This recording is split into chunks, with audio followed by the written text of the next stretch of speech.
Registration का, उसको आपको बहुत पहले से ही स्टार्ट कर देना चाहिए था, ताकि जितना समय हमने निकाला है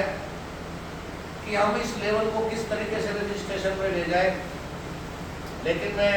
आदरणीय ज्ञानचंद कौशिक जी की बात पर जब मैं डिटो करता हूँ कि भी किसी भी संस्था को एक लार्ज स्केल में ले जाने के लिए,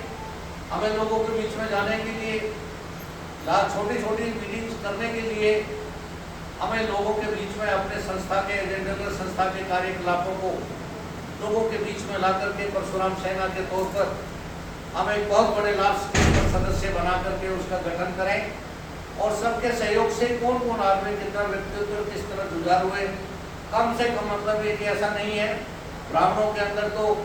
जब हम हिस्ट्री उठा करके देखते हैं तो त्याग और तपस्या बहुत जबरदस्त, हमारे ब्राह्मणों का सहयोग कम नहीं है भारतवर्ष के अंदर।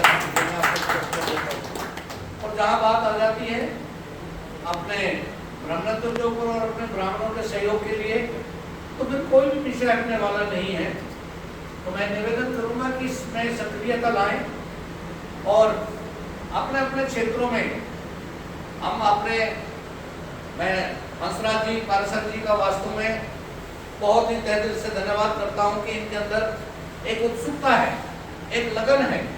और कुछ ना कुछ मतलब है कि प्रोग्राम को इकट्ठे करने के लिए अपनी तरफ से बहुत प्रयास करते रहते हैं।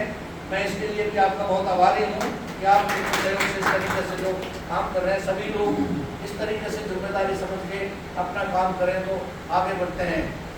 मैं आदरणीय कौशिक जी को भी ये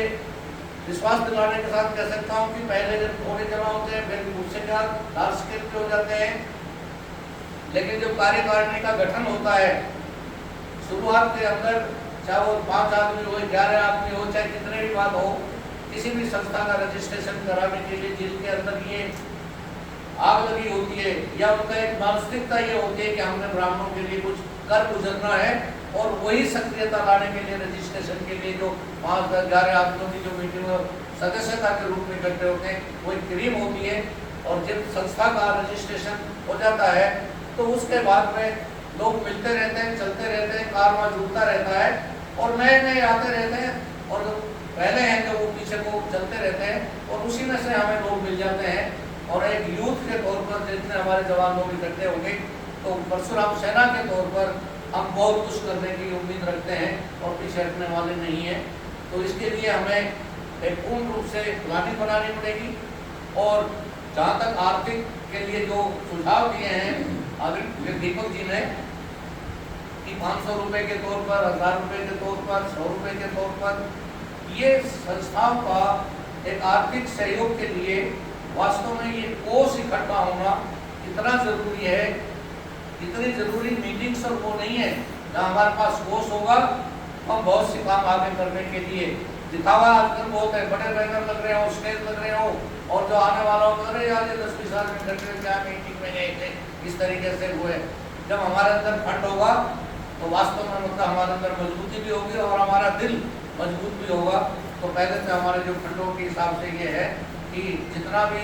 राष्ट्रीय कार्यकारिणी के उस रजिस्ट्रेशन के ऊपर, चाहे उस पर 10,000 आए, 20,000 खर्च आए, मैं सैन तुलाराम शास्त्री जी आपको परमिशन देता हूँ, पहले रजिस्ट्रेशन का जो खर्च आएगा आई विल बी। रजिस्ट्रेशन होना ही चाहिए, इसमें कोई दो राय नहीं। बहुत खर्चा करते हैं, बहुत आगे जाते हैं।